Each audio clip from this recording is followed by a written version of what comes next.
Hello, Preet, can you hear me? Okay, so let me know when you're ready. So as you know, for all of my classes, I do a quick recap. Great. I do a quick recap of what we did in the last class and then we move forward from here. Okay. Um, right, perfect. Okay, so economic efficiency is the first topic of A2 economics that we started off yesterday. And within that, we said, why is economic efficiency important, right? So before we understand why is economic efficiency important, we need to know what exactly is economic efficiency. So economic efficiency means making best possible use of resources, right? And why is best possible use of resources important? Making best possible use of resources. So good use of resources or efficient use of resources is very important for every country. Why so? Because we know that because every country faces basic economic problem, which means that they have limited resources and unlimited wants.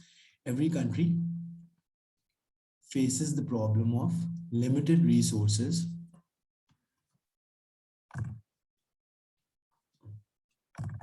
right? And unlimited wants, which means that you can't afford to waste your resources. Problem of limited resources and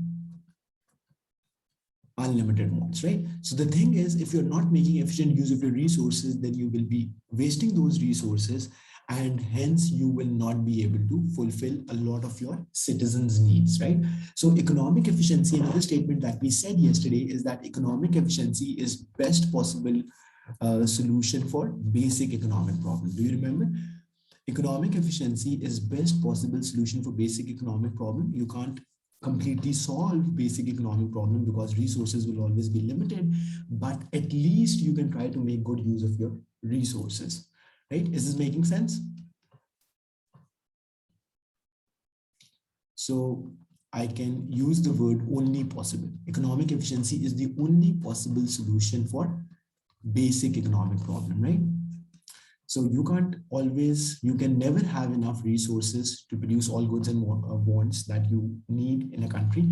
But at least what you can do is to try to make better use of your resources for basic economic problem, right? So that's why I've used the word only possible solution, right? So what is important here is that economic efficiency is the only possible solution, right? There's no other solution for that, for basic economic problem, right? Okay, then yesterday we said that there are two components of economic efficiency, right? So one is productive efficiency and the other one is allocative efficiency. For productive efficiency, we discussed its definition. We also looked at how do we show productive efficiency on a graph, right? So how do we show productive efficiency on a graph? Okay. Now, when both of these two components are present, when a country has both allocative and productive efficiency, then it is said to be economically efficient. Otherwise, it is not economically efficient, right? So, Zaim, quickly have a look at this, right? So yesterday we talked about just a few things and we are doing a quick recap of what we did yesterday, right? So the first topic of A2 economics is economic efficiency, and that is what we started off with yesterday, right? Now, yesterday we talked about that what is efficiency? We do know that efficiency means making good use of something, right? Like using your resources or anything in a efficient manner, right? Now this being said, right? Have a look at this.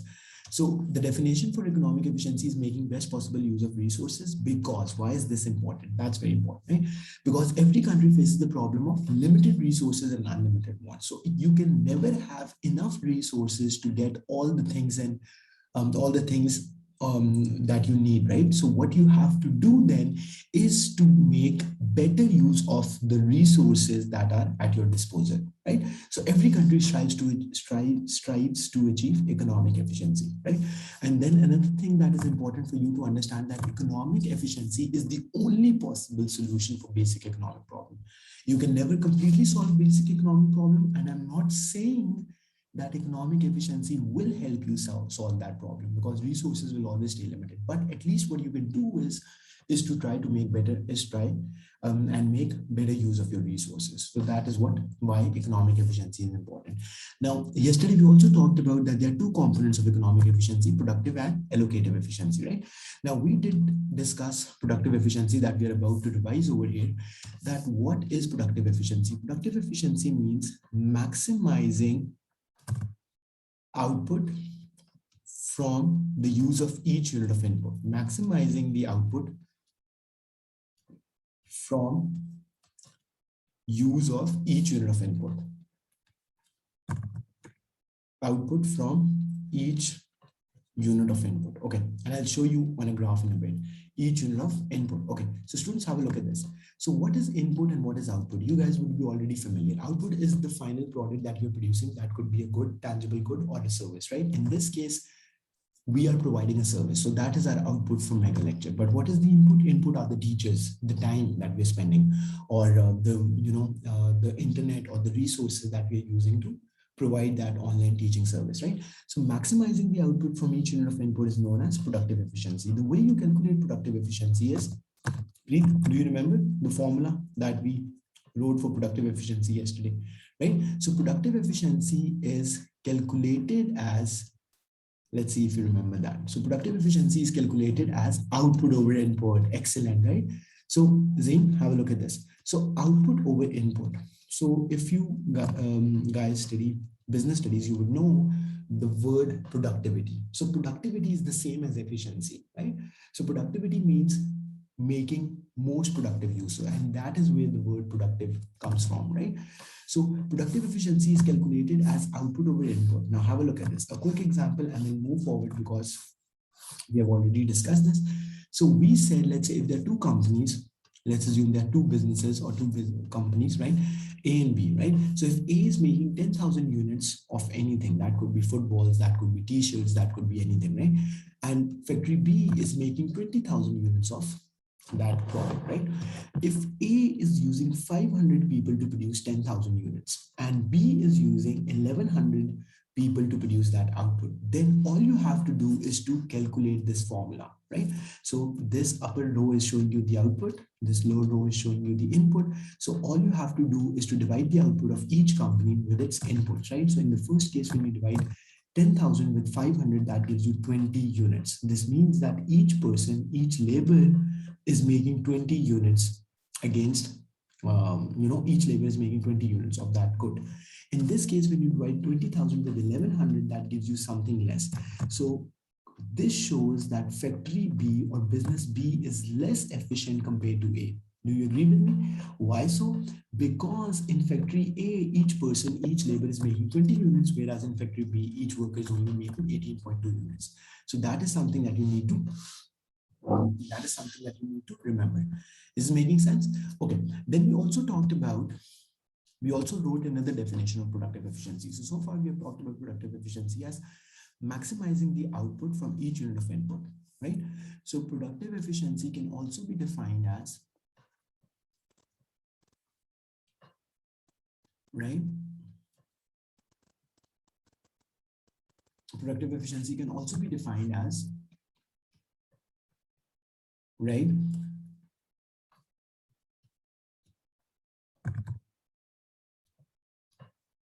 When a business is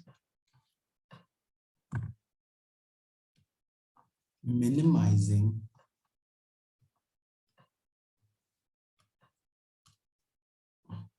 its average cost of production. Now have a look at this. Another way to define productive efficiency is that when a business minimizes its average total cost, that is when productive efficiency would exist. Why is that so? Let me explain you, right? When a business is minimizing its average total cost, right, that is productively efficient. Why so? Let me tell you. Think about this. The more the inputs, now listen to this very carefully, the more the inputs a business uses, the higher will be the cost. Do you agree with me? right? So if you think about this, what is average total cost, right? So average total cost, ATC, is the short form for that.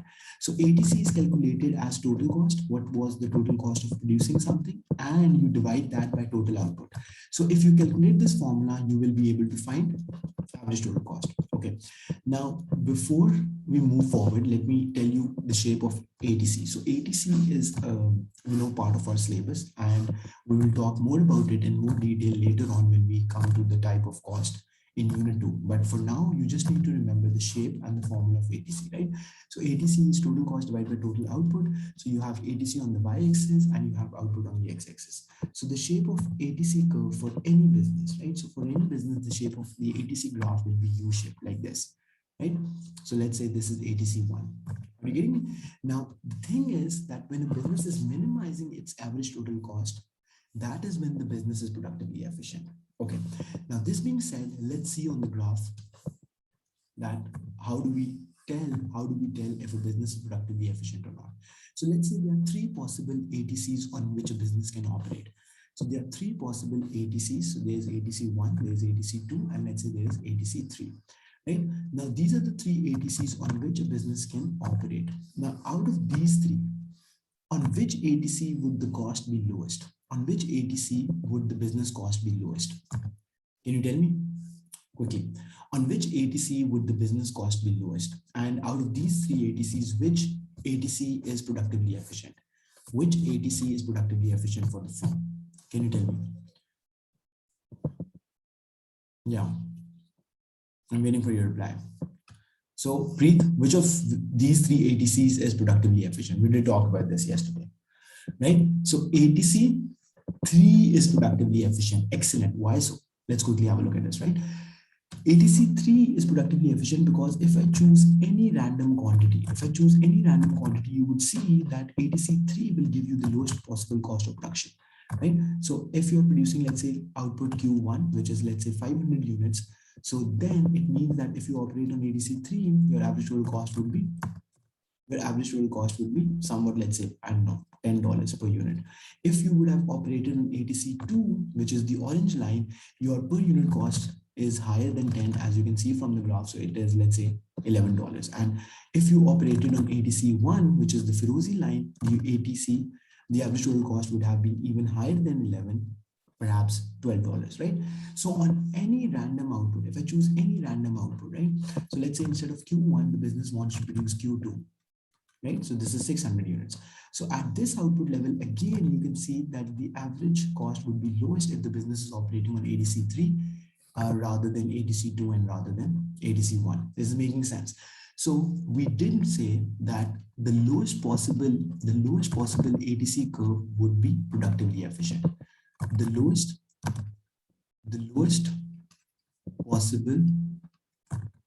possible ATC curve will be productively efficient.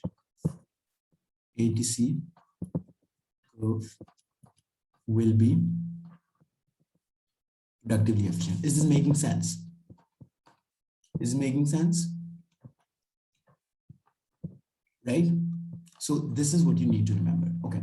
So out of these three, if these are the three ATC curves on which a business can operate, then it should try to operate on the lowest possible ATC curve because that is the one that will minimize its average total cost. That is the one that will minimize its average total cost. Okay, now comes in an interesting question. Let's have a look at this. So Preet, how about I ask you about the different points on ATC3, right? So let's say, just give me a second, right? Get rid of this extra stuff here first. Okay, now, let's have a look at this. Okay, now let's assume that we choose this point, we choose this point, we choose this point, and this point, right? So these are four different points on the lowest possible ATC curve. So if you're operating on point A, this means that you're producing output Q1, right? Let's name these outputs. So let's say this is Q1, this is Q2, this is Q3, and then that would be Q4. Okay. Now, out of these four, are all these points productively efficient? That's my question. or is only one of them is productively efficient? So out of these 4 points, are all these 4 points, because all of them are on the lowest possible ATC, are all the 4 points productively efficient, or only one of them, is productively efficient? What do you think?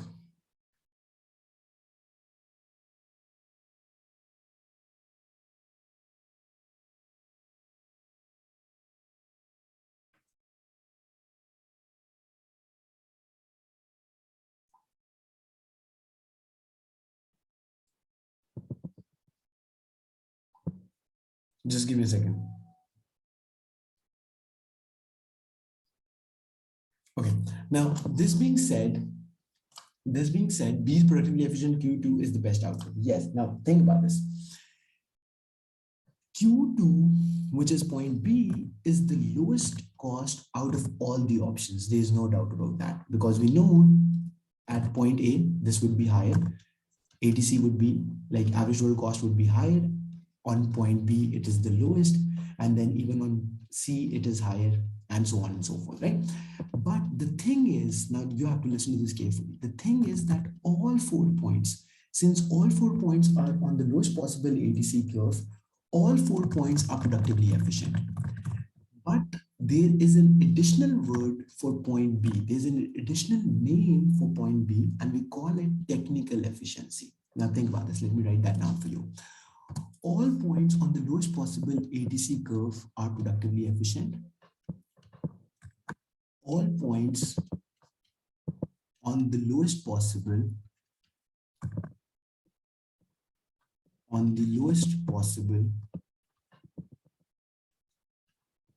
ATC curve are productively efficient, but the lowest of these points is known as technically efficient.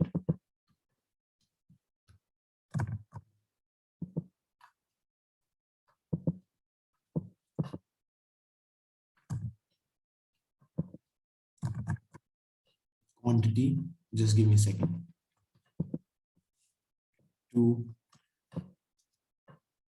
operate on is the lowest point of the lowest possible ATC curve. Is the lowest point of the lowest possible ATC curve. Of the lowest possible ATC curve. Okay, now think about this. Preet, I just said that all points on the lowest possible ATC, right? So out of these three, which was the lowest? ATC 3. So any point on ATC 3 will be productively efficient. Any point on ATC 3 will be productively efficient, but the most efficient out of these all points would be B, right? So if I ask you, is A, E, B, C, F, E productively efficient? So the answer to that would be yes. Since all these points are on the lowest possible ATC curve, these are productively efficient. But if you have to choose amongst these points, then yes, B is the most efficient out of all these productively efficient points. So let's read this statement one more time, and this will make things more clear. All points on the lowest possible ATC curve are productively efficient, right? So that's the first thing that we know, right? But the best quantity to operate on is the lowest point of the lowest possible ATC.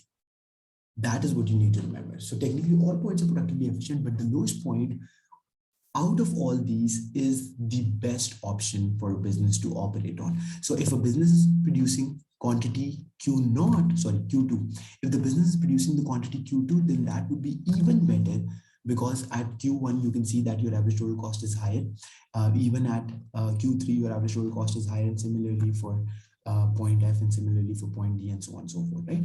So long story short, all points on the lowest possible ATC curve are productively efficient, but the most productive out of all these, right, is, or the best option to operate on out of all these is the lowest of the lowest, is the lowest point of the lowest curve, are productively efficient. Is this making sense?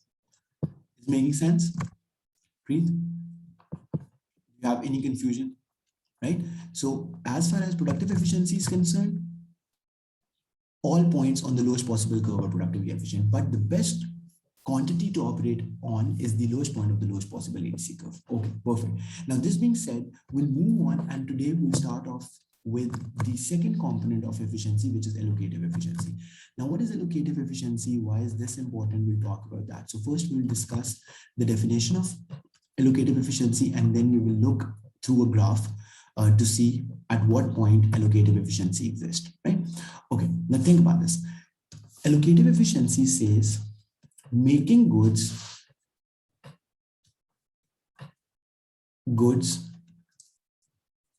or producing goods, and obviously that also includes services, producing goods and services that are most wanted, most needed or wanted by the country people. I'll tell you, most needed / wanted, and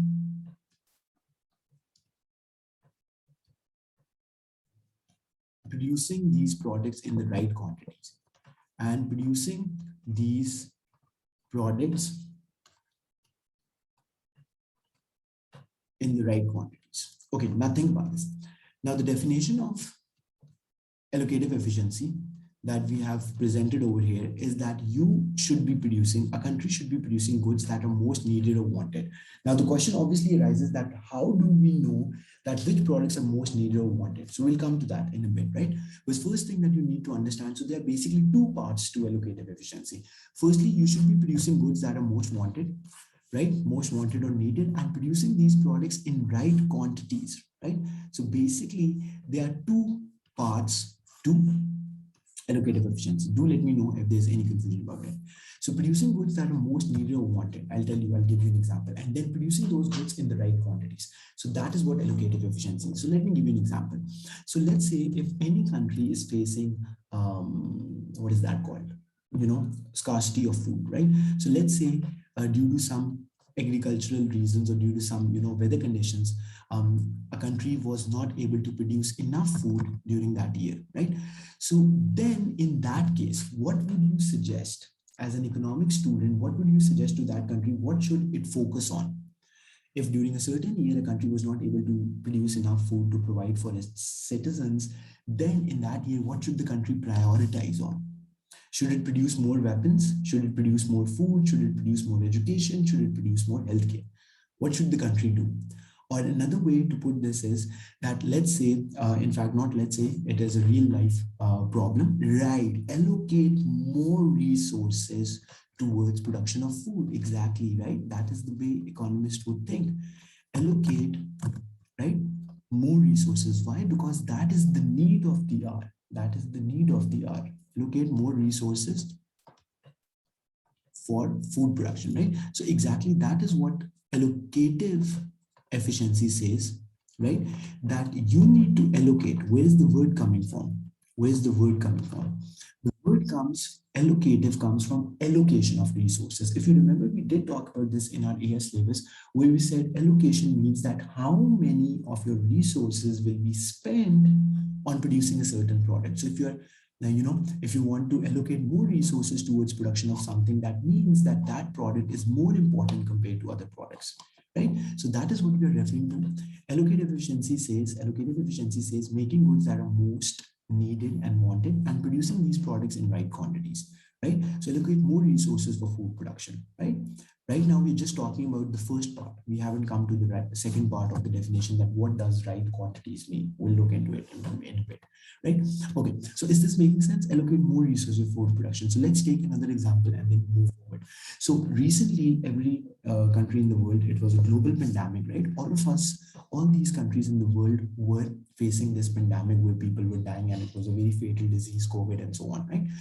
And therefore, all countries prioritize, whether those were rich countries, developed countries like the West, or developing countries like East, all countries of the world prioritized vaccinating their citizens, even though it was expensive, but still governments tried to arrange free vaccinations. Government paid for these expenses most of the times and tried to arrange free vaccination for its citizens. Why? Because that was a high priority of the hour. right? Medical services, exactly. Are you getting? So that is basically what allocative efficiency says, that you should be producing goods that are most wanted. And then let's come to the second part. Now, what do we mean when we say producing goods in the right quantities, right? Producing goods in right quantities. Now, this is a very crucial part of the definition, and we will discuss this right now. Producing goods in right quantities, right? So what does this part of the definition mean? Now think about this. This would be a little tricky, you know, but you should be able to understand. Okay, have a look at this. So let's make a graph.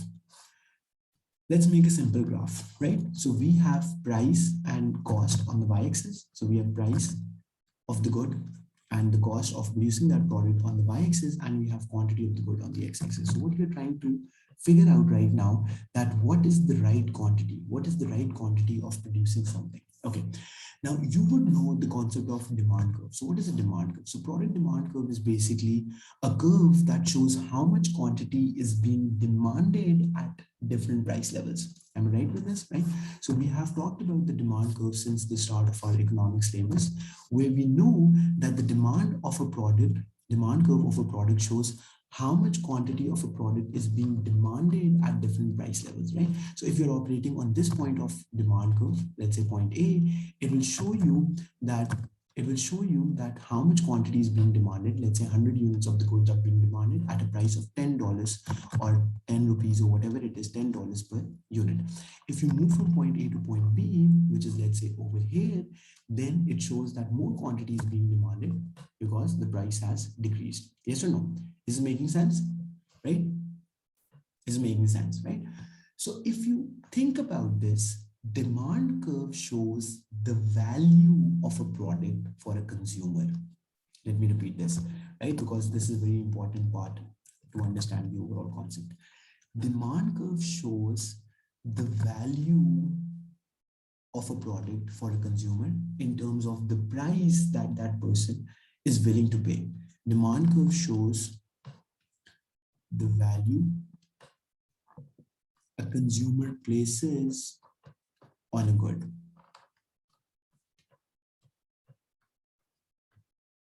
On a good. In terms of the price that he or she is willing to pay. In terms of the price that she is willing to pay. Does it make sense? Breathe. Right? So think about this. So you must have noticed for yourself as well, right, that products that we value more, right? So products that we value more, we are willing to pay a higher price for that, right? So think about this. Giving you a simple example, a lot of times our parents are not giving us the money to buy a new laptop or to buy a new phone or to buy a new, I don't know, gaming console and so on and so forth, right? But in case, God forbid, but if any of us fall sick, then our parents are willing to spend as much money as much as much money as it takes, right? Why? Because for them, obviously, education is a priority, healthcare is a priority, and so on, right? And then, obviously, if they have the money, they will give you the money for entertainment and everything. But sometimes we do see that they're not spending a lot on other products, but they will obviously be willing to spend more on students' education and more on their children's healthcare because that is a priority, important thing for them. So that is exactly what this says, that demand curve shows the value. So basically, what is demand curve showing us? Demand curve shows the value consumer places on a good in terms of the price that he or she is willing to pay. So if we are willing to pay a higher price, this means that we value that product more highly, and vice versa. Is this making sense? Is this making sense? So demand curve is always showing you the price on the y-axis. Agree? Is this clear? Now, another thing that you need to understand, right? This is a new concept and it can be a little, complicated, but you should be good, right? Now, I'm about to introduce you to a concept called marginal cost. I'm about to introduce you to a new term, which is called marginal cost. Now, what is marginal cost? Let me tell you. Whenever you come across, and you will come across this word very frequently in A2 economics, that is called marginal. Marginal in economics means additional, right? So whenever you hear the word marginal, do remember that this is referring to additional. Now, what does additional cost means? So think about this. If I want to accommodate, now listen to this carefully and you will be able to understand.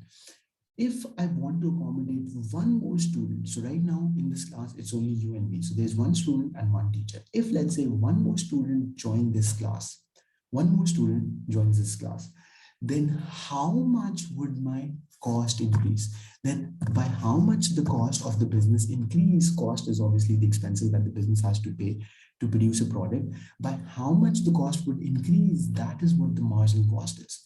So marginal cost as per the definition, it means the additional cost of producing one more unit of the good. The additional cost of producing one more unit of the good. Does this make sense? I'll give you an example. The additional cost of producing, let me give you another example. The additional cost of producing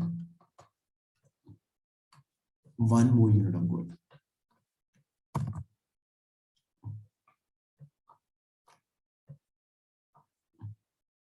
Okay, now let's have a look at this.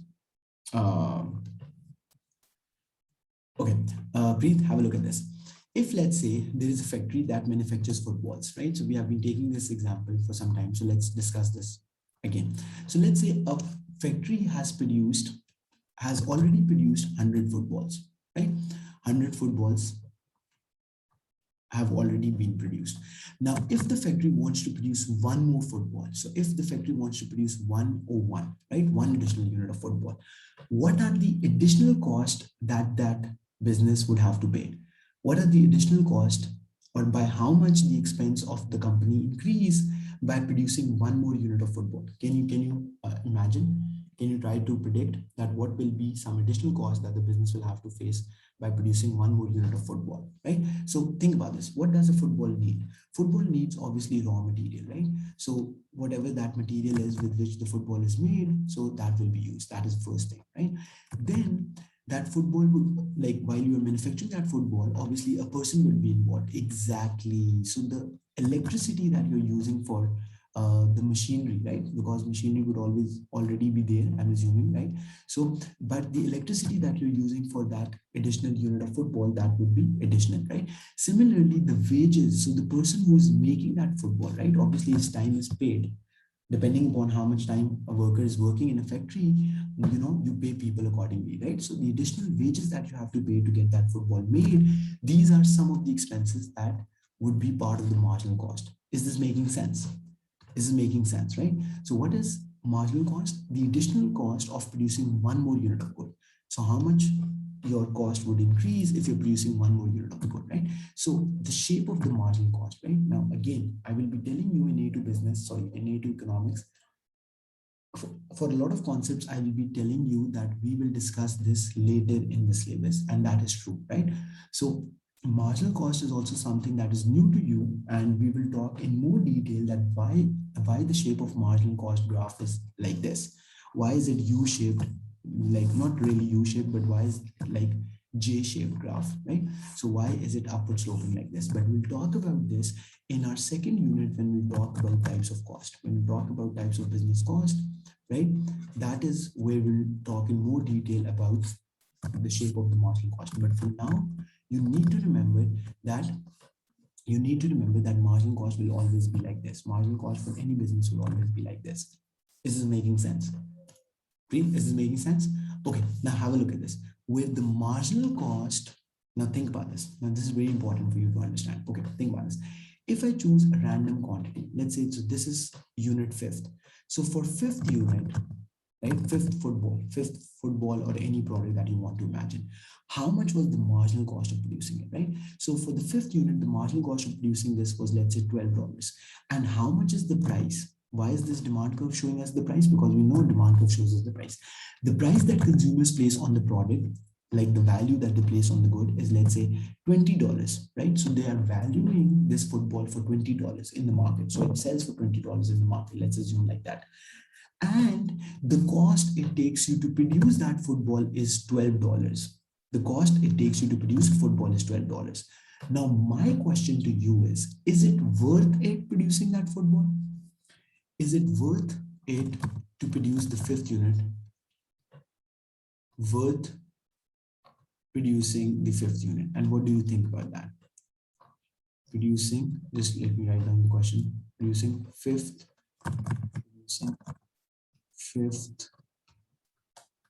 unit of football, right? So that's the question that we are trying to address. Higher profits, it will earn higher on each profit football, right? Exactly, right? So simply speaking, yes, you're very right that higher the difference between price and cost, higher will be the profits for the producers. Absolutely, right? So this was the price for which it will sell, or at which the consumers value it, and this is the cost of producing it. So obviously the profits will be high. That's absolutely correct.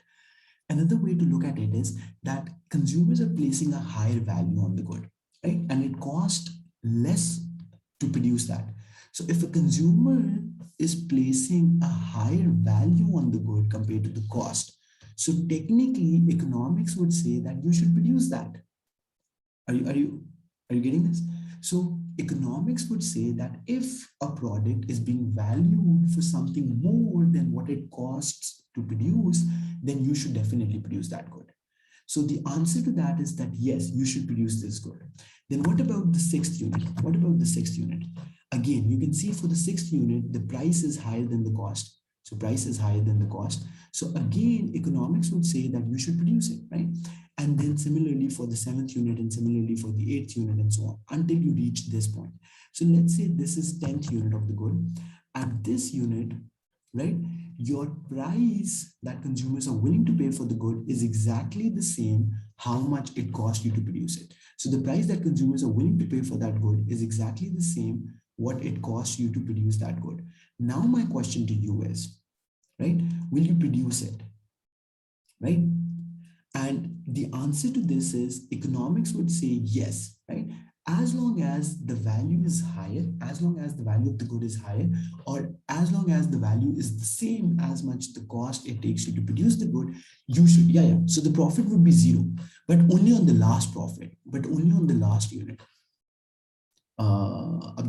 Sorry, Preet, are you getting me? So yes, you're very right that on this 10th unit, there will be no profit, no loss. Why? Because we know that the price is the same as the cost. So if it was costing you $12 to produce or $15 to produce, this is exactly the same price at which you sold the good, right?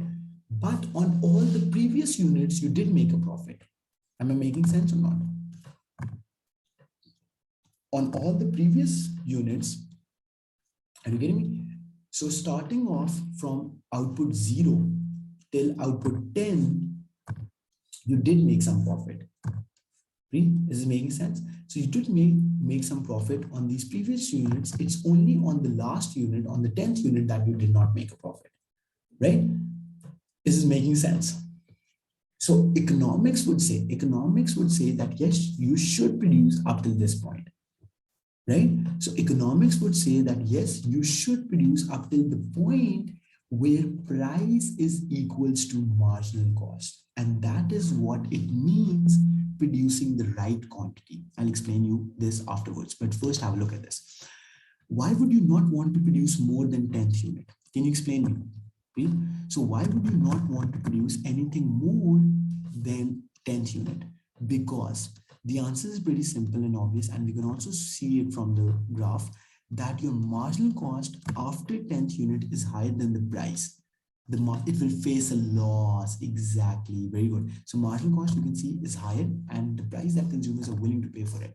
So why would you want to produce a product that costs you $15 and its value in the market is only $10? I mean, it would be stupid on part of producers to produce a good that is, costing you $15 to manufacture or produce, whereas the price that consumers value this good is only $10, right? You don't want to do that.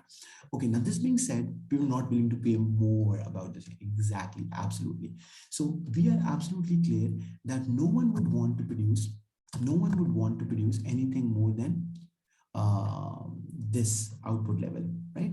But up till this output level where price is equals to marginal cost, that is what a business should produce.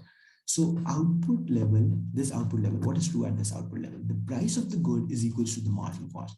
So what is true at this output level? That the price of the good is equals to marginal cost. So what that means for us in terms of allocative efficiency? Allocative efficiency is when Allocative efficiency is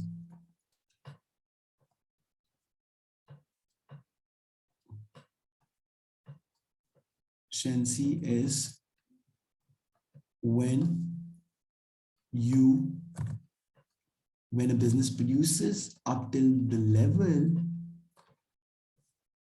produces output up till the level where price is equals to marginal cost, where price is equals to marginal cost. Is this making sense? So now you would have found the answer to the question that I was saying, that what do we mean when we say producing in the right quantities, right?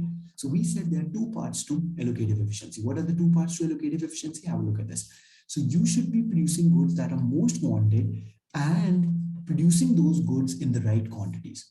So producing goods that are most wanted or needed and producing those goods in the right quantities. Now, by looking at this graph, we saw that when you produce at the level where price is equals to marginal cost, that is allocatively efficient.